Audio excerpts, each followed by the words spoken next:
¿no? Está el teatro municipal, el cine teatro Palacio Municipal, como se llamaba antes, funcionaba de sala de cine, ¿no? Pues inclusive ocurrió un accidente en el año 1910, en febrero. ¿Qué pasó? Durante la proyección de una película, el caldero que se usaba estalló, Ah, ya. reventó, ocasionando un incendio. Y desgraciadamente las puertas del teatro se abrían para adentro y la gente por la desesperación empujaba hacia afuera, obligando a que la puerta siga cerrada.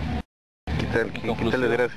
Ajá, murió mucha gente, algo de 80 personas. ¿Ah, sí? Personas murieron quemadas, calcinadas, según una crónica de la época que pude leer. Nos encontramos con Dani Marcelo Rivera Paredes. Él es amante del cine y él es investigado por el cine acá en nuestra ciudad, acá en Trujillo, y es egresado de la facultad. Dani, buen día y nada, ¿cómo estás? Acá esperando continuar esos, como tú dices, investigaciones en los diarios, ¿no? Ajá. Ya que aquí en Trujillo hay poco, hay que irse a Lima para conocer un poco más de la historia de Trujillo. Básicamente, ¿cuáles son tus fuentes en las cuales tú has investigado? Bueno, hemerográfica básicamente, ¿no? Y alguno que otro texto en un libro que encontré algunos datos sobre cine, radio, que son temas de interés para mí, ¿no? Y específicamente para poder encontrar algo de ese tipo de información tengo que irme a Lima, a la Biblioteca Nacional. El único archivo completo que está acá es de la industria, pero tiene el año 1901. Desde 1900 para adelante. Exacto, pese a que se fundó en 1895, ¿no? 6 años antes. Sin embargo, esos diarios no existen en ninguna parte del país. El archivo regional tiene el diario de la Nación, pero no los prestan, lo tienen ahí apilado, guardando, poliando. O sea, ¿cómo es el acceso ahí de repente al archivo regional? ¿No es tan fácil? No, hay que llevar una carta de presentación de la universidad firmada por tu director de escuela, luego estás evaluada por el director de archivo regional. Una locura total, ¿no? Y si procede, pasas, pero hay que colocar un tema específico, ¿no? Y hay dos personas que están allí que te brindan la información. Y yo sé que esos diarios de la Nación, que son importantes para mí, para la investigación que estoy haciendo, los tienen ahí. Sin embargo, no me los quisieron prestar o me los negaron. Y dime, las universidades que acá en Trujillo cuentan con un archivo importante sobre este tema, específicamente del cine, acá en Trujillo y todo esto, ¿o lo ves? Que yo sepa, Lopó tiene un archivo hemerográfico de la industria del año 95. Del 95 para adelante. Exacto, están en su biblioteca, tiene su hemeroteca, ¿no? No conozco otra universidad que tenga, salvo la Nacional, que también tiene su biblioteca, su biblioteca hemerográfica, de revistas, diarios de la industria, pero no he explorado por ahí qué tan antiguos son sus diarios. Dime, ya centrándonos en lo que es el cine, ¿cuándo es que se dio inicio a la primera proyección de una película propiamente dicha acá en Trujillo? Bueno, pues sé que hay un trabajo hecho en una universidad privada, que no es la que yo estudié, que ha abarcado este tema de investigación de cine, en la que se ha determinado que es el año 1901. Ese dato que también encontré en la industria, que fue en marzo, fines de febrero y inicios de marzo de 1901. Claro que la primera función fue privada, para periodistas y algunas personas interesadas en este tipo de películas, ¿no? Y fue más o menos el 8 de marzo, 18 de marzo, creo que se fue abierta al público. ¿En dónde se proyectaba esa película? Bueno, según la industria, o por lo que pude deducir exactamente, es en el auditorio de César Vallejo, en la que está cerca de la Plaza de Armas, en el local central. Allí fue la primera función. O sea, ¿dónde era el local central de la universidad hace algunos años? Exacto, hasta ahora es el local central del Nacional, el auditorio de César Vallejo es conocido. Ahí fue la primera función, bueno, según pude entender o deducir de lo que leí. Pero también se alternó con la sala que tenía una sala amplia en la Sociedad de Ayudas Mutuos del Carmen, que ya no existe hoy día, que estaba justo en la calle Almagro, muy cerca de la Plaza de Armas, acostado de la municipalidad. Ahí también se hacían algunas proyecciones para personas así, digamos, de una cierta clase social un poquito elevada. Era reservado simplemente a un estrato social A, B, se puede decir. No, se puede decir que sí, no, para gente un poco que podía pagar ese tipo de diversiones. Bueno. ¿Era caro o...? Bueno, pues lo colocan en centavos, ¿no? Y salgo de 60 centavos, por decirlo así, ¿no? Una cifra, ¿no? Y era como me voy a entender como que muy pocos accedían, pues, ¿no? Y dime, esa fue ¿qué tipo de películas o qué tipo de proyecciones son las que se proyectaban en esas salas? Mencionabas antes, creo que eran cortos. Es verdad, porque hablamos de 1901 y los cortos que llegaban al Perú eran los de la Casa Pathé francesa, también llegaban algunos de Edison. Y muy probable que algunos de ellos hayan llegado aquí a Trujillo, ¿no? Porque las primeras proyecciones que datan de ese año son francesas. No recuerdo los títulos porque no los anoté, solamente los vi una revisión que fue muy rápida, pero vi que eran franceses todos esos títulos, ¿no? Y todo puro cine francés en un comienzo era... Sí, lo que llega de la Casa Pathé, si no me equivoco, ¿no? Porque eran películas de ese país. Pero hasta donde pude leer en un libro de Ricardo Bedoya, él da un dato interesante de una persona que distribuye cine y dice que probablemente el cine haya llegado acá a Trujillo en el año 1900 y no en 1901 como se creía, ¿no? Un año antes. Exacto, y es difícil determinar la exactitud, puesto que la industria, como te digo, está desde el 18 de enero, 16 de enero de 1901 en adelante. El año 1900 sé que hay un diario en Lima, que es de Trujillo, pero no sé si tendrá la fecha exacta y se podrá tener acceso a ese diario. No recuerdo el nombre, pero sé que hay uno ya. Y de repente se puede determinar esa fecha exacta, ¿no? Claro, y de repente acá con este video que vamos a colgar y todo eso, alguien de repente se puede animar y de repente conozca un poco más al tema y puede aportar, ¿no?, esta investigación que estás realizando. Ojalá, ¿no? Sería muy interesante, ¿no? Exacto. Dime, y bueno, eso fue en los primeros años en 1900, ¿verdad? Luego, con el transcurso del tiempo, ¿cómo fue evolucionando este...? Se fueron improvisando salas, ¿no? Así como te digo, en casas, auditorios, no eran esporádicos para dar... O sea, no había un local específico donde se proyectaba. Todavía no. Hasta el teatro municipal, el cine teatro Palacio Municipal, como se llamaba antes, funcionaba de sala de cine, ¿no? Ahí donde acudía la gente para ver sus proyecciones. Inclusive ocurrió un accidente en el año 1910, en febrero. ¿Qué pasó? Eso pasó a la historia de acá del cine trujillano y quizá al cine nacional también, porque durante la proyección de una película, no, de las casas Reuter, no recuerdo bien el nombre, el caldero que se usaba estalló, reventó, ocasionando un incendio, y desgraciadamente las puertas del teatro se abrían para adentro y la gente, por la desesperación, empujaba hacia afuera, obligando a que la puerta siga cerrada. ¿Qué tal desgracia? Ajá, murió mucha gente, algo de 80 personas. ¿Sí? Personas murieron quemadas, calcinadas. Según una crónica de la época que pude leer, decía que el olor a carne quemada era total. Por toda la ciudad de Trujillo, que era pequeña, se llegaba a oler carne podrida. Eso fue de Santiago Vallejo, un periodista trujillano, ¿no? Que recoge eso en un libro que tengo por ahí. Su madre. Narra eso, ese tipo de sucesos, ¿no? Y supongo que luego de eso me imagino que la gente se habrá... disuadido, se apartó, ¿no? Hubo un pequeño divorcio por el cine porque consideraban que era un poco peligroso. El teatro municipal estuvo inactivo durante como 15 años, más o menos 20 años, estuvo ahí abandonado, ¿no? Al lado del teatro había un hotel que también quedó calcinado, igual quedó abandonado, ¿no? Según así, en el año 1922 se levantó un obelisco en homenaje a estas personas muertas que está en el cementerio. En el cementerio Miraflores, de acá de Trujillo. Ahí está el obelisco que se levantó en homenaje a todas esas personas que murieron, están sus nombres y todos sus playas, ¿no? Ahí fue donde me enteré del incendio. Ajá, ya. Dime, ¿y cómo se llama y estamos hablando ya de la década del 10, ¿todavía seguían viniendo películas francesas, sin especial europeas, o se cambió un poco el estilo? No, y empezaron a llegar películas italianas también. Una de las divas acá trujillanas era Francesca Bertini, más conocida como una de las divas dolorosas, ¿no? Precisamente porque los temas de sus películas eran así, eran víctimas, y él, junto a otro grupo de actrices como Italia Almirante Mancini, que también era otra diva dolorosa, al igual que otras dos más que se me escapan los nombres, eran las divas de acá locales, ¿no? Hasta que en 1914 llegó la Primera Guerra Mundial y sus películas dejaron de venir, pues, ¿no? Inclusive la industria parodió un poco diciendo de que Francesca Bertini tenía miedo de escapar de Italia porque le habían ofrecido llevarse a la Argentina. ¿Era trujillana ella? No, italiana. Italiana, pero que tenía bastantes seguidores acá en... Claro, sus películas eran muy conocidas aquí en Trujillo, ¿no? Y la industria recogió un artículo de Europa que había llegado por una agencia, no sé, y decía que Francesca Bertini tenía miedo de escapar de Italia porque pensaba que el barco que le iban a transportar a Argentina para que sea una zona segura y neutral, le iban a bombardear y iba a morir, ¿no? Se quedó en su país, ¿no? Y ya sí sobrevivió a la guerra, pues, ¿no? Luego tengo entendido que cuando estalla la Primera Guerra Mundial, el comercio, la llegada de películas provenientes de Europa se detuvo y se hizo la aparición de películas venidas de Estados Unidos. ¿Qué nos puedes comentar al respecto? Empezaron a llegar algunas películas norteamericanas debidas por la ubicación geográfica de este país, que está sumamente favorecida, pues, y la producción norteamericana siempre ha sido prolífica. Empezaron a llegar películas de Chaplin, de Pearl Brook, que era una de las divas aquí trujillanas que también... ¿Y en qué año fue más o menos? Hablamos de la década del segundo lustro de la década del 15 para adelante. Exacto, porque Europa se estancó un poco, las películas eran un poco difíciles de que llegaran y empezaron a llegar norteamericanas, pues, ¿no? Y acá el cine local, el cine nacional, un poco complicado, pues solamente se hicieron 2 películas en Lima. Ya hubo la primera... Claro, si hablamos de 1913, Negocio al agua, del manicomio al matrimonio, películas de corta duración que realmente no sé si llegaron a Trujillo porque aún no he explorado mucho esos datos aquí locales, ¿no? Hasta donde tengo entendido, una universidad de Lima rescató esa cinta, la primera cinta se estuvo proyectando en algunas ciudades. No es que haya rescatado la primera cinta, la película que tuviste es Yo perdí mi corazón en Lima. Y no es la primera cinta, digamos. será la octava, la décima. Pero es la única cinta que está, que ha sobrevivido.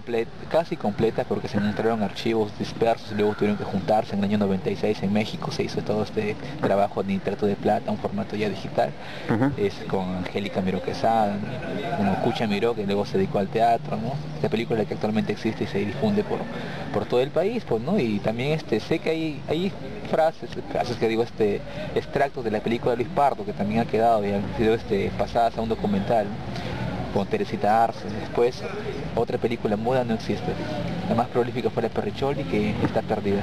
Nada, sigue perdida. Exacto, perdida hasta ahorita.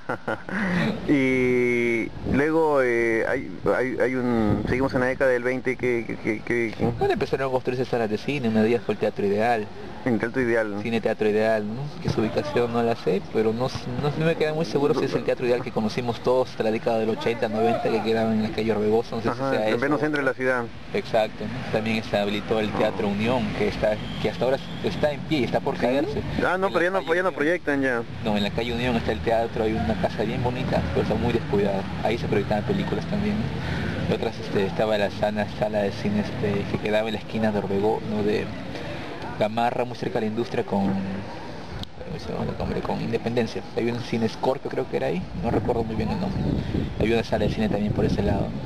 Luego estaba el cine, otro tipo de cines que no se me van los nombres. Pero... Luego, ¿cómo iba evolucionando esto? Ya cuando ya se empezó a comercializar. Exacto, la demanda del cine era mayor, ¿no? Y como te digo, las películas y la industria, por ejemplo, le empezó a dar bastante importancia a las películas. Entre ellas, digamos, estaban como los afiches, ¿no? Usaban la página completa. Salía Rodolfo Valentino con Vilma Banqui anunciando sus proyecciones de películas, ¿no? El galán de la época del 20, pues Rodolfo Valentino era un dandy, ¿no? Por sus películas como Los Cuatro Gentes del Apocalipsis, ¿no? Que es conocida acá. Tú eres un fanático de aquellas épocas, te gusta investigar bastante sobre esto, sí, ¿verdad? todo lo que es cine mudo, actrices, actores, todo lo que se refiere a... Sí, si te dieran la oportunidad de elegir en qué década te hubiera gustado nacer. El 20. En los 20. Vivir en el 20, nacer en inicio del siglo XX, pero vivir obviamente en mi juventud en la década del 20. Ahí para ti, ¿consideras que es la época más memorable, más rica que hay? Es una época de transición, digamos, de que las mujeres empezaron a dejar los vestidos largos y hacer vestidos cortos, el cine empezó a cambiar, las mujeres se cortaron el cabello, empezó el Charleston, que era un baile casi prohibido, en fin, una multitud de... Incluso acá en Trujillo? También en Trujillo, hablé con una señora una actriz trujillana, hablamos de la señorita, Elia Álvarez del Villar, que tiene aproximadamente 90 años. Ojalá, que la entrevistamos una vez para un documental que hicimos, ¿no? ¿Ella? ¿Contigo no? No. Pero sí la entrevistó una amiga, yo también entrevisté para otra investigación de radio que estoy haciendo. ¿No fue la que bailaba No, esa es otra señora. El flamenco ya no, esa es otra señora, esta es mucho más joven. Es una señora que tiene 90 años, actriz trujillana. Nació en 1919 y me contaba algunos datos de la época del Charleston aquí en Trujillo, ¿no? Y también conocí a otra señora que en el trabajo que hicimos de producción, la señora Rosa, que vive en Laredo, que su papá era profesor de Charleston aquí. Claro, incluso se puso a bailar con nosotros, ¿de acuerdo? Exacto, ella es la que nos contó también algo sobre Charleston. Coqueteando, a las señoras de la tercera edad, ¿no? Sí, siempre, ¿no? Cuidado, luz roja. Exacto, ¿no? Ella fue la que nos contó algo de Charleston aquí en Trujillo. Decía que su papá era profesor de Charleston y que las señoritas más destacadas, como las señoritas Ganosa, Bracamonte, iban hasta Laredo para tomar clases de Charleston con su papá. Y la señorita Ailia Álvarez del Villar, que tenía unos 5 o 6 años de edad en esa época, me contaba de que habían algunos salones que se dedicaban a eso, a bailar Charleston. Se bailaba Charleston, pues, y era un baile muy prohibido, y es una persona muy católica, pues, también estaba la época del señor Larco también, ¿no? Oye, como verás, todo esto es muy interesante, son diferentes temas que podríamos seguir conversando, abordando, pero sigamos con lo del cine, porque esto es lo que nos estamos interesa más. No interesa más, sino que para no dispersarnos demasiado y tal vez en otra ocasión podamos conversar sobre algunas cosillas más interesantes también acá. De Trujillo hay muchas cosas interesantes que contar. Y tú te sabes muchos secretos, por cierto, ¿no? Todos leídos por el diario de la industria. Algunos de ellos, porque me falta más todavía, lo que falta es tiempo para poder continuar con esto. Dime, ¿cómo fue evolucionando? Ya luego de algunos cines que fueron apareciendo, ¿cuál fue el proceso de los mismos, ¿no? Algunos fueron apareciendo, otros fueron desapareciendo. Por ejemplo, el Cine Teatro Ideal se cerró, porque el dueño lo vendió a un colegio que había en la época y simplemente quedó como un almacén, y la industria recoge eso, pues diciendo de que cómo era posible de que un teatro de arte sea vendido y sea donado a un colegio, ¿no? El cual no le dio el uso adecuado, ¿no? Luego por ahí aparece el Cine El Pueblo, que estaba ubicado en la esquina de España con Junín, frente a Zona Franca, que también aparece en la década del 20 más o menos, y cerró por un largo periodo, ¿no? Hasta que los hermanos Risco La Torre, que eran los sacar, que difundían el cine en esta ciudad, ¿qué año? lo revivieron. Hablamos de la década de 1943, cuando cerraron el Cine Teatro Colón. Lo cerraron porque simplemente los señores del Colegio San Juan, que eran propietarios de ese teatro, ya no lo querían. Exacto, ya no querían alquilar. Entonces se revivió otro teatro. Dime, y luego hasta la aparición, creo, del cine Primavera, que fue el que al final sobrevivió de todos los seguidillos. Hablamos de los 80. ¿Cuánto pasó ahí? 40 años, o sea, hasta que apareció el cine... Exacto, la década del 80 hablamos, ¿no? ¿Y el cine Primavera que fue el único cine que quedaba, o paralelamente habían otros cines cuando abrió Primavera? Pues no, estaba el cine Sagitario, que todo el mundo conoce, está en la Avenida Vallejo con Ricardo Palma. También estaba el cine Ideal, que está en la calle Orbegoso. También estaba el cine Star, que también está en la calle Orbegoso. El cine Perú, que estaba en la calle Pizarro. Y todos pasaban películas comerciales, normal. Chimú. Todos pasaban películas comerciales. Sí, claro que en la década del 80 el cine Chimú, el cine Ayacucho empezaron a tener un giro ya, pasar películas ya para adultos, ¿no? Claro, películas pornográficas. Claro, que eso ya venía de la década del 60 o el 70. Ah, ya empezaban a proyectar películas pornográficas acá en Trujillo. Eran películas pornográficas, pero sí con alto contenido erótico, ¿no? Películas donde habían desnudos explícitos, no procasos, pero sí explícitos, ¿no? Escandalosos para la época. Exacto, sí, en los que se prohíbe y se vetaban. Incluso una película de María Félix fue vetada aquí en Trujillo, La General, solamente porque mostraba un grupo de... vi la película, porque mostraba un grupo de hombres que estaban bañándose desnudos en una laguna, que después parte de un ritual, de una ceremonia. Horror. Exacto, y por eso fue vetada, decía, para mayores de 18 años. Eso era lo único de desnudo que había. Encima ni siquiera son desnudos frontales, son desnudos parciales. Y dime, y en la época de Velasco y el gobierno militar, ¿cómo es que...? Bueno, Velasco apoyó mucho el cine, de una ley que favoreció bastante, porque en la ley del año 72, en la que se promulgó que todas las películas peruanas tenían la obligación de ser exhibidas, cortometrajes también, antes de una función de cine normal, ¿no? Y esa ley duró 20 años, en el año 92, que la mataron, ¿no? Fujimori la mató. Probablemente, no sé quién la mató, pero la mataron en el 92, ¿no? Duró 20 años, ¿no? Ahí donde hubo un pequeño auge, ¿no? Que empezaron las coproducciones, ¿no? Pero estamos en el 70, hablemos del 40, del 30 también, ¿no? Películas peruanas. Cuéntame algo más que haya pasado por ahí y que nos esté escapando de repente en este momento. Habían películas, ¿sabe? Por ejemplo, en lo que pude investigar en la década del 40, que es lo que más he explorado por un trabajo para él, lo que estoy haciendo. Pude encontrar las películas Penas de Amor, que se grabó acá también en Trujillo. ¿Una película rodada acá, en la ciudad de Trujillo? ¿Podría ser la primera que se rodó acá? No se sabe, pero que no he investigado más atrás. Hay más películas que no sé si han tomado a Trujillo como escenario. Penas de Amor, ¿y quién la dirigía? Penas de Amor, ¿quién la dirigía? Se me va el nombre del director en este momento, pero una de las actrices que protagonizó fue Antonia Puro, si no me equivoco. ¿Era peruana? Peruana, pues, aunque la mayoría... Bueno, pues, es una de las pocas actrices peruanas de cine que logró tener una carrera prolífica, porque la mayoría eran españolas. Habían ecuatorianas, colombianas, chilenas, y que era protagonista del cine nacional, y las peruanas quedaron a un costado, pues. Claro. Una pena que se haya dejado de producir masivamente, bueno, en la época del 90, ahorita como que está resurgiendo de nuevo el cine peruano, pero al parecer no con el mismo auge que se tenía. Bueno, la época más prolífica fue el 30, con Amauta Films, que se grabaron como 10 películas, del 36 al 40, y eso fue el auge que tuvo aquí Perú, pues, ¿no? Y películas que sí llegaron a Trujillo, pues, ¿no? Pero desgraciadamente la crítica las tildaba de que se habían copiado, tenían formatos mexicanos, formatos argentinos, ¿no? Lo más probable puede que haya sido así, pero... Desgraciadamente no podemos saber porque las películas... tampoco no están... Casi todas las películas no se han perdido. Hay una que es, por ejemplo, Los Conflictos del Cordero, con un trujillano, actor trujillano, Alex Valle, que así está, se ha sido también salvada, que es la del año 40. Hay otra que está en espera, que es Barcos en Rumbo, con el Travesía, que también está en espera de ser restaurada y está completa. Ya, pero de esas películas, ¿dónde se encontrarían? En este momento están en Lima. Está en un archivo. Las tienen allá en Lima, están en espera de ser restauradas. Y otras películas que solamente hay fragmentos, pedazos, partes, como Resaca, que es la primera película con sonido del Perú, que solamente hay unos pequeños fragmentos donde sale Inés Torres ahí de repente con uno que otro parlamento hablando, pues, que es la protagonista de la película. Bueno,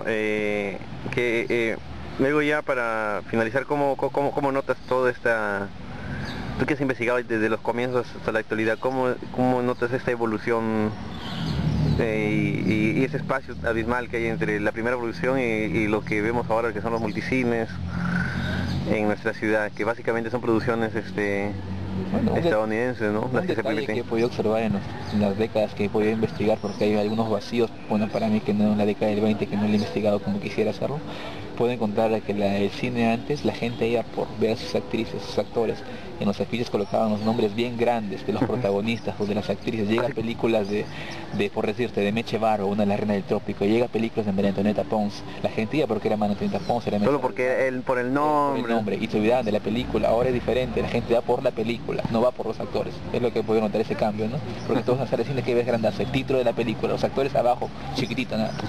No lo puedes ver. Antes era al revés, los nombres de los actores arriba y la película por el centro, por decirlo así, ¿no? Listo, Marcelo, ha sido un gusto y definitivamente tenemos que volver a conversar y darme otra entrevista para seguir dialogando y conversando algunos temas sobre el pasado trujillano. Te vas a convertir en un experto en este tema al parecer. Espero seguir investigando en el diario de la industria, ojalá me den el permiso algún día para regresar, porque en Lima solamente está del 45 en adelante, yo quiero ver más atrás. Es difícil, me comentabas que era Es un poco complicado como es una salita chiquita, ¿verdad? Ajá, en Lima, en Trujillo es una sala pequeña, ¿no? Pero por falta de espacio ya tuve que salir, ya no me dejaron seguir con la investigación. Creo que pueden entrar máximo 2 personas ahí, ¿no? Exacto, sí. Pero ojalá pueda ingresar nuevamente, ¿no? Y meterle. seguir con esto. Hay que presionar ahí, hay que presionar. Y ojalá. Bueno, Dani, Marcelo, un gusto. Nos estamos viendo y esto fue una conversa con Marcelo en Trujillo Bohemio.